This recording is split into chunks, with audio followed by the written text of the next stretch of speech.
من میبینم که کمک هزینه پیش پرداخت داره بیشتر وارد صحبت‌های خریدارها میشه.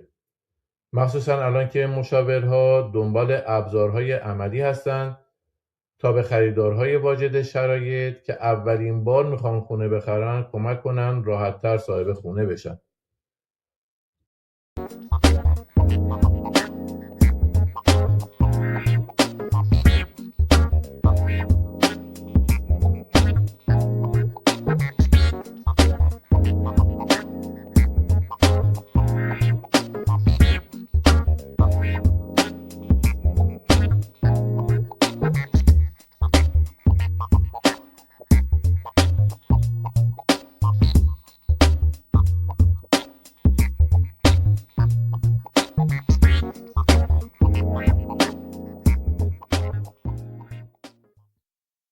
More.